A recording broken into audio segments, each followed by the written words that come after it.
안녕하세요. 오늘 저희와 함께 아주 특별한 기록 속으로 한번 깊이 들어가 볼 시간입니다. 여러분이 보내주신 이 자료, 이게 보니까 약 2000년 전쯤의 이야기인데 두 아이의 정말 놀라운 탄생 예고와 그 배경을 다루고 있더라고요. 네, 맞습니다. 아주 흥미로운 기록이죠. 기록 서두를 보면 데오빌로라는 어떤 인물에게 보내는 글 같은데요. 이미 들었던 그 이야기들의 확실한 근거를 알려주려고 사건의 처음부터 아주 순서대로 자세히 기록했다 이렇게 밝히고 있어요. 네, 그렇죠. 단순한 옛날 이야기가 아니라 마치 잘 조사된 어떤 보고서 같은 그런 느낌을 주죠. 맞아요. 그래서 이번 탐구에서는 이 기록의 정말 핵심 내용들, 그러니까 제사장 사가랴와 그의 아들 요한, 그리고 또 마리아와 아들 예수님의 탄생, 여기에 얽힌 천사의 예고와 그 기적적인 사건들을 좀 집중적으로 살펴보려고 합니다. 네, 특히 그 평범해 보이는 사람들에게 전해진 굉장히 비범한 메시지들, 그리고 그 메시지에 대한 사람들의 반응? 이 조금씩 다른 점, 이런 것들이 흥미롭고요. 또 그 예언이 실제로 어떻게 사건으로 이어지는지 따라가 보는 것도 중요합니다. 상식을 좀 뛰어넘는 그런 약속 앞에서 보이는 믿음과 또 인간적인 의심, 이런 것들이 막 교차하는 모습도 주목할 만하죠. 네, 맞습니다. 자, 그럼 이 정말 흥미진진한 이야기, 그 첫 장이죠. 사가랴와 엘리사벳 부부 이야기부터 함께 펼쳐볼까요? 네, 좋습니다. 때는 유대왕 헤롯 시대라고 기록되어 있고요. 아비야 계열의 제사장 사가랴, 그리고 아론의 자손인 그의 아내 엘리사벳이 있었다고 나옵니다. 이 두 사람이 하나님 앞에서 의롭고 정말 흠없는 사람들이었는데 그런데 나이가 많도록 자녀가 없었다. 이렇게 전하고 있어요. 네, 그 당시 사회에 특히 이제 제사장 가문에서 아이가 없다는 건 단순히 개인적인 슬픔을 넘어서는 문제였을 수 있거든요. 뭐랄까 좀 사회적인 부끄러움이나 심지어는 혹시 하나님의 벌이 아닐까? 이렇게 여겨질 수도 있는 그런 상황이었습니다. 그렇겠군요. 네, 그래서 이 부부의 의로운 삶과 그 현실적인 고통이 딱 대비되면서 이야기가 시작되는 거죠. 사가랴가 마침 자기 차례가 되어서 성전에서 분향하는 그 중요한 직무를 수행하고 있었대요. 백성들은 밖에서 기도하고 있었는데 갑자기 향단 오른편에 천사 가브리엘이 나타났다는 겁니다. 네, 당연히 사가랴는 엄청 놀라고 또 두려움에 휩싸였겠죠. 그렇죠. 성소, 그것도 분향제단 옆은 정말 지극히 거룩한 공간이잖아요. 거기에 천사가 나타났다는 것 자체가 굉장히 드물고 또 중대한 사건임을 암시하는 거죠. 사가랴의 반응은 지극히 자연스러웠을 겁니다. 여기서 천사가 정말 놀라운 소식을 전하는데요. 그의 기도가 응답받았고 아내 엘리사벳이 아들을 낳을 거다. 그리고 이름은 요한이라고 지어라. 이렇게 말하는 거죠. 네네. 근데 이 아이가 그냥 평범한 아이가 아니라 주님 앞에서 큰 인물이 되고 또 어머니 뱃속에서부터 성령으로 충만하고 많은 이스라엘 백성을 하나님께로 돌아오게 할 그런 사명을 지녔다. 이렇게 예언을 해요. 맞습니다. 심지어 메시아보다 앞서 와서 그의 길을 준비하는 역할, 그러니까 구약에서 예언된 엘리야와 같은 역할을 할 거라고 아주 구체적으로 밝히죠. 와, 엘리야와 같은 역할이라니. 네. 그래서 이 예언에서 요한의 정체성하고 사명이 아주 명확하게 제시되는 겁니다. 단순히 노부부에 주어지는 그냥 선물 이런 차원이 아니라 구약 예언의 성취자이자 메시아 시대를 여는 핵심 인물로 딱 지목된 거죠. 그렇군요. 절제된 삶, 술을 마시지 않는다는 거, 성령 충만, 또 회개를 통해서 길을 예비하는 사역, 이런 것들이 다 그의 역할을 규정하는 내용들입니다. 그런데 사가랴는 뭐랄까 너무 인간적이게도 아니 제가 이걸 어떻게 알겠습니까? 저도 늙었고 제 아내도 나이가 많은데요. 라면서 현실적인 의심을 딱 표합니다. 어쩌면 평생 기다렸을지도 모르는 소식 앞에서 말이죠. 바로 이 지점이 참 흥미로워요. 하나님의 그 엄청난 약속 앞에서 인간적인 이성이나 경험이 딱 부딪히는 순간인 거죠. 네. 그래서 천사는 자기가 하나님의 메시지를 전하는 가브리엘이다 이렇게 밝히면서 사가랴의 그 불신에 대한 표징으로 아이가 태어나서 예언이 성취될 때까지 말을 못하게 될 거라고 선언합니다. 말을 못하게 된다고요? 네, 이게 어떻게 보면 벌 같지만 동시에 그 예언의 확실성을 보증하는 좀 역설적인 증표가 되는 셈이죠. 그렇군요. 버리면서도 동시에 증표다. 네, 그렇죠. 결국 사가랴는 이제 벙어리가 된 채로 성전에서 나왔고 사람들은 저 사람이 환상을 봤구나 이렇게 알게 됐다고 해요. 집에 돌아간 후에는 실제로 아내 엘리사벳이 잉태했고 그녀는 5달 동안 숨어 지내면서 주께서 내 부끄러움을 없애주셨다 이렇게 감사했다고 기록되어 있습니다. 네. 자, 이제 이야기는 6달 뒤로 넘어갑니다. 이번에도 그 천사 가브리엘이 등장을 하는데 이번에는 갈릴리 나사렛이라는 작은 마을로 갑니다. 다윗의 자손 요셉과 약혼한 처녀 마리아를 만나기 위해서였죠. 여기서 장소방 인물 설정이 참 의미심장합니다. 당시에는 별로 주목받지 못했던 변방, 갈릴리의 나사렛, 그리고 아주 평범한 시골 처녀 마리아잖아요. 네, 그렇죠. 연결될 거라는 걸 암시하는 거죠. 다윗의 자손? 그게 중요하군요. 네. 가브리엘은 마리아에게 은혜를 받은 자여 기뻐하여라. 주께서 너와 함께 하신다. 이렇게 아주 특별한 인사를 건네는데요. 마리아는 당연히 이 인사가 무슨 뜻인가 생각하면서 좀 당황스러워하죠. 네. 그 은혜를 받은 자라는 호칭, 이게 그냥 수식어가 아니거든요. 마리아가 앞으로 감당하게 될 역할, 그러니까 하나님의 특별한 선택과 계획의 중심에 서게 될 거라는 걸 드러내는 뭐랄까 선언과도 같은 겁니다. 선언이군요. 천사는 이어서 마리아가 성령의 능력으로 잉태해서 아들을 낳을 것이고 그 이름을 예수라고 하라 이렇게 말합니다. 그리고 이 아들은 지극히 높으신 분의 아들로 불릴 거고 또 조상 다윗의 왕위를 이어받아서 영원한 나라를 다스릴 메시아가 될 것이다 이렇게 선포해요. 바로 이 순간이 예수님의 신성과 왕권이 동시에 선포되는 아주 중요한 순간입니다. 지극히 높으신 분의 아들이라는 건 그분의 신적인 본질을 말하는 거고요. 다윗의 왕위와 영원한 나라는 유대인들이 오랫동안 기다려온 메시아의 역할을 가리키는 거죠. 구약 예언의 정점을 이루는 약속이라고 할 수 있습니다. 와, 정말 엄청난 약속인데요.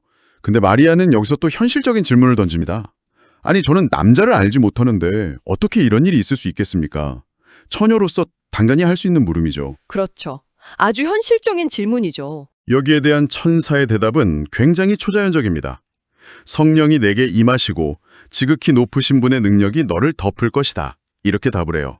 그리고 이 불가능해 보이는 약속의 증거로 친척 엘리사벳의 그 기적적인 임신 소식을 전해주면서 하나님께는 불가능한 일이 없다. 이렇게 확언을 합니다. 네, 바로 성령으로 말미암은 잉태, 그러니까 우리가 아는 동정녀 탄생이죠. 이게 예수님의 탄생이 전적으로 하나님의 개입이라는 걸 강조하는 핵심적인 내용입니다. 인간적인 조건이나 능력을 완전히 초월하는 사건이라는 거죠. 네. 그리고 엘리사벳의 임신은 이 초자연적인 약속을 뒷받침하는 아주 구체적인 증거가 되면서 동시에 마리아의 믿음을 돕는 역할도 하는 겁니다. 여기서 마리아의 반응이 저는 정말 놀라웠어요. 그 사가랴가 좀 주저했던 것과는 달리 마리아는 보십시오. 저는 주의 여종입니다. 당신의 말씀대로 저에게 이루어지기를 바랍니다. 이렇게 즉각적으로 순종하고 믿음을 보이더라고요. 이 엄청난 약속 앞에서 말이죠. 맞아요. 이 대조가 굉장히 중요합니다. 사가랴는 제사장으로서 율법이나 성전 중심의 신앙에 익숙했을 텐데 정작 기적 앞에서는 인간적인 이성이 좀 앞섰잖아요. 네, 그렇죠. 반면에 마리아는 사회적으로는 아주 평범한 여성이었지만 하나님의 말씀 그 자체에 대한 아주 순전한 믿음과 순종을 보여주는 거죠. 이게 이 누가복음 전체 이야기 전개에서도 굉장히 중요한 테마가 됩니다. 그렇군요. 순전한 믿음과 순종. 마리아는 천사가 떠난 후에 곧바로 유대 산골에 있는 엘리사벳을 찾아갑니다. 아마 천사가 한 말을 좀 확인하고 싶기도 하고 또 이 정말 경이로운 경험을 나눌 사람이 필요했겠죠. 네, 그렇죠. 기록에 보면 빨리 갔다고 되어 있는데 그게 마리아의 좀 다급함과 동시에 어떤 확신 같은 걸 보여주는 것 같아요. 빨리. 네. 그리고 이 만남은 단순히 그냥 친척 방문이 아니라 메시아, 즉 예수님과 그의 길 예비자인 요한이 어머니들의 태중에서 처음으로 만나는 아주 상징적이고 중요한 순간이라고 할 수 있습니다. 와, 태중에서의 첫 만남이라니. 그리고 여기서 또 한 번 놀라운 일이 벌어지는데요. 엘리사벳이 마리아의 인사를 딱 받자마자 뱃속의 아이 요한이 기뻐서 막 뛰놀았다고 합니다. 네네. 그러자 엘리사벳이 즉시 성령에 충만해져서 큰 소리로 외치죠. 당신은 여자 중에 가장 복받은 분이며 당신의 태중의 아이도 복받았습니다.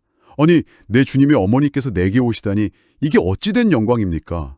주께서 하신 말씀이 반드시 이루어지리라고 믿은 그 여자는 복이 있습니다. 이렇게요. 아, 정말 감동적인 장면이죠.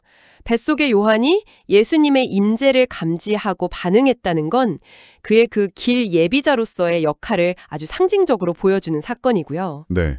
또 엘리자벳은 성령의 감동으로 마리아가 잉태한 아기가 그냥 아기가 아니라 자신의 주님이라는 걸 알아보고 마리아의 그 믿음을 축복하잖아요.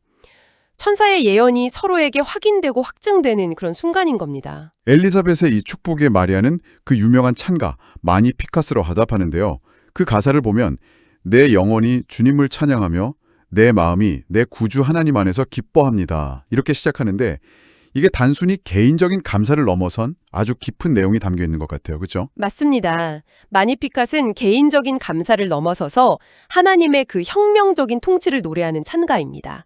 교만한 자와 권세 있는 자는 낮추시고 비천하고 굶주린 자는 높이시는 그 하나님의 역전의 드라마를 선포하는 거죠. 역전의 드라마. 네, 이건 이스라엘의 역사와 구약의 예언에 아주 깊이 뿌리를 내리고 있는 찬가고요. 마리아 자신의 경험을 통해서 하나님의 그 거대한 구원 계획이 어떻게 성취되는지를 보여주는 겁니다. 특히 사회적 약자를 향한 하나님의 그 특별한 관심이 잘 드러나는 대목이라고 할 수 있습니다. 그렇군요. 마리아는 석 달쯤 엘리사벳과 함께 있다가 집으로 돌아갔고 엘리사벳은 이제 때가 되어서 아들을 낳습니다. 이웃과 친족들이 이 기적적인 출생 소식을 듣고 다 함께 기뻐했다고 기록되어 있어요. 네, 공동체가 함께 기뻐했다는 것도 의미가 있죠. 아이가 태어난 지 8일째 되는 날 할례를 행하고 이름을 짓는 날이 되었는데요. 친족들은 관례대로 아버지 이름을 따서 사가랴라고 부르려고 했지만 어머니 엘리사벳이 아닙니다. 요한이라고 해야 합니다. 이렇게 단호하게 말합니다. 여기서 다시 한번 하나님의 계획과 인간적인 전통이 딱 부딪히는 거죠. 엘리사벳은 남편을 통해서 들었거나 아니면 영적으로 깨달았거나 했을 그 천사의 지시를 따르려고 한 겁니다. 요한이라는 이름 자체에도 하나님은 은혜로우시다 이런 의미가 담겨 있어서 이 아이의 탄생 자체가 하나님의 은혜라는 걸 다시 한번 상기시키는 거죠. 사람들이 좀 의아해하면서 아버지 사가랴에게 의사를 묻자 말을 못하는 그는 서판, 글씨느판 같은 거죠. 그걸 달라고 해서 그의 이름은 요한이다 이렇게 씁니다. 바로 그 순간 그의 입이 열리고 혀가 풀리면서 하나님을 찬송하기 시작했다는 거예요. 네, 정말 극적인 장면이죠. 이 장면에 사람들은 모두 놀라움과 두려움을 느꼈고 이 소문은 온 유대 산골에 쫙 퍼져나갔다고 합니다. 받아들이고 기록함으로써 하나님의 계획에 순종하는 믿음을 딱 보인 그 순간에 불신의 징표였던 그 벙어리 상태가 해소된 것이죠. 아, 믿음을 보인 순간에요. 네. 이 일로 사람들은 와, 이 아이가 장차 어떤 인물이 될까 하면서 요한의 미래에 대해서 아주 큰 기대를 품게 되는 겁니다. 반문이 트인 사가랴는 성령에 충만해서 또 다른 유명한 찬가를 부르는데요. 베네딕투스라고 알려져 있죠. 이것도 역시 예언적인 내용을 담고 있는 거죠. 그렇습니다.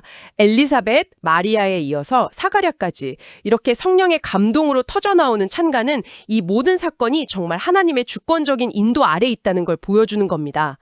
베네딕투스는 먼저 하나님께서 아브라함에게 하신 그 언약을 기억하시고 다윗의 가문에서 구원의 뿔, 즉 메시아를 일으키신 것을 찬양하죠. 구원의 뿔, 그게 메시아를 의미하는군요. 그리고 자신의 아들 요한을 향해서는 이렇게 예언을 합니다. 아기야, 너는 지극히 높으신 분의 선지자라 불릴 것이요. 주님보다 앞서가서 그의 길을 예비하며 죄사함을 통한 구원을 백성에게 알릴 것이다.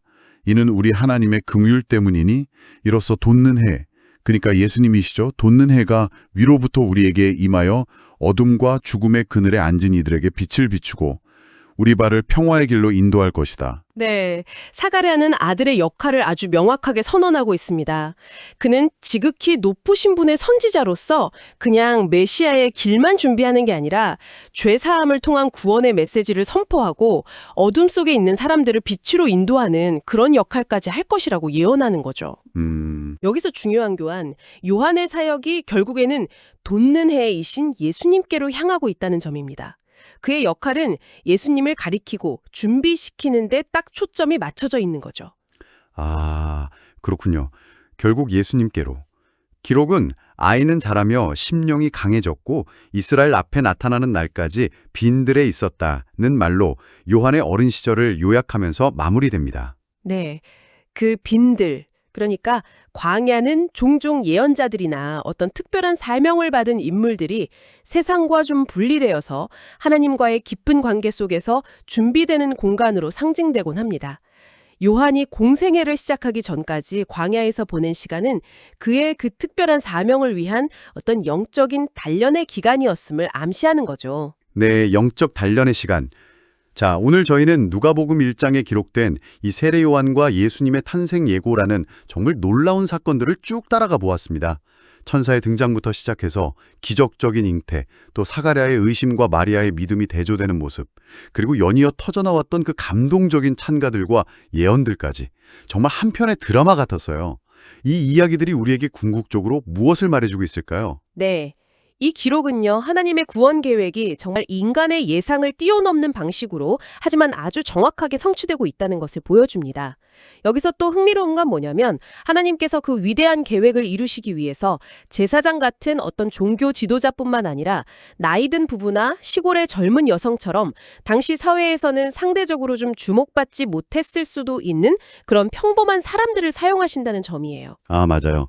정말 평범한 사람들이었죠. 네. 그리고 또 그 이성적인 의심을 보였던 사가랴와 순전한 믿음을 보였던 마리아의 대조를 통해서 우리가 하나님의 약속을 어떻게 받아들여야 하는지 그 자세에 대해서도 한번 생각해 보게 합니다.